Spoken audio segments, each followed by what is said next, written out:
Hey everybody, I'm going to talk a little bit about something that doesn't come up a lot in music, and that's bias, our personal bias and our habits. Um, we have a lot of biases that affect how we play, and we might not be aware of those. But one example is emphasis on this hand. Um, Ideally, in a purest sense, it'd be great if all three of these fingers were equally coordinated.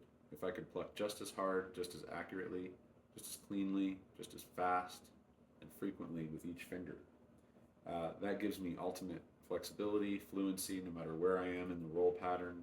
I have control, I'm not guessing. Um, and that's really something to aspire to for the three finger approach, and it's really challenging. So it's really important to be able to self-diagnose. Reflect on where we're overemphasizing or weaker, and that usually comes from the habits and the patterns that we get stuck in. If we play too much of one style, we might end up emphasizing certain fingers or certain roll patterns. If we play with certain people or certain bands for an extended amount of time, we might develop a bias. And these biases are good in many cases. They're what make us unique in each of our individual ways, and what collectively our experiences become biases in our playing. And there's nothing wrong with that. It's just to say that some of those biases, which are stylistic and completely artistic, also can come with unwanted biases in our mechanics. So, an example is you might be really comfortable with the thumb, but not so comfortable with the middle finger on the picking hand. And that might be because you're always playing forward rolls, that start with the thumb. Maybe there's a song that everybody requests and you're always doing that one because people love it. And why not? That's great. But we want to be able to identify where those biases are in our playing so that we can then um, counter some of those biases with practice at home. So in the gig, you might not be doing some of this stuff quite yet, but at home we can work on it. So if my thumb is really coordinated, I want to put myself into some situations where the thumb is not the most important note. And one good way to do that is to use the diatonic chords of the major scale. I'm in drop tune here, so it's not going to sound the same if you're in standard. But here's the idea. Let's just use any roll, but we'll start with the forward roll, and we'll use the thumb because it probably feels good for most people. We're going to transition every time we use the thumb, and come back to the thumb in our forward roll. So first chord, second chord, third chord, fourth, and then go back down.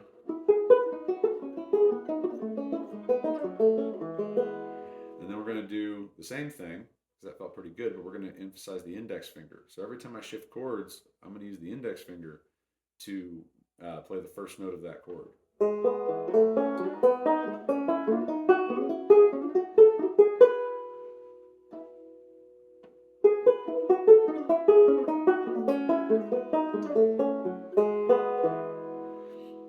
And one of the things I noticed there is that when I got up to the eighth, I went index middle, and I didn't finish the phrase with the thumb. And what that tells me is that there is a little bit of coordination issue there. When I'm emphasizing the index finger, are my other fingers awake and aware? And can I still land on notes with the other fingers comfortably and confidently? It's just something to keep in mind. Doesn't mean I messed up. It's just something that I noticed. And I'll do it again with the middle finger as the emphasis, as the what I use to transition between chords. So middle, thumb, index.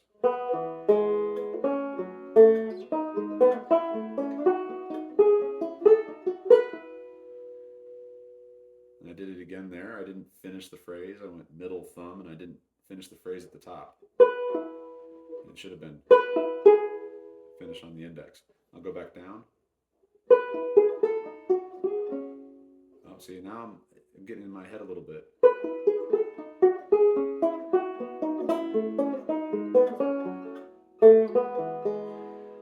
So I can tell already, oh, the forward roll when I'm starting on the middle finger doesn't feel intuitive. And that should be obvious to experienced banjo players because a lot of times the forward roll doesn't start on the middle finger in many bluegrass tunes, and that can create a bias in our playing. So there's a coordination imbalance in this hand. Again, not necessarily a bad thing, but it is a lack of coordination, just objectively. Um, More bluegrass, more index thumb, um, playing is going to leave the middle finger left out of a lot of scenarios. And this diatonic chord um, exercise is a great way to test which of your fingers has a problem in certain contexts. And you can make it really advanced too. Like, let's do an inside out roll with a few extra notes per chord. So we'll go index, thumb, index, middle.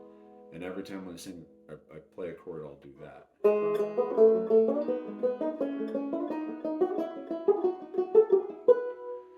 The last one, again, it wasn't quite as fluent. I didn't really follow the pattern, but let's go back down and try it again. Index, middle, or index, thumb, index, middle.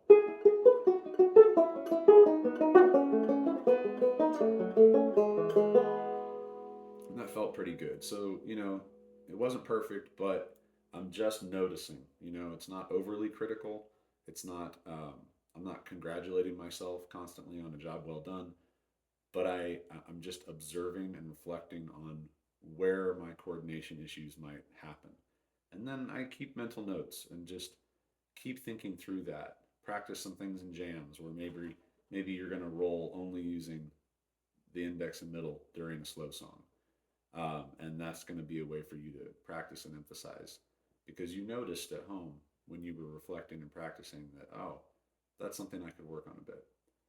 So hope that's helpful. Just a couple of ideas, and that might help you become a little more versatile, a little more fluent, and feel a little more control in your right hand.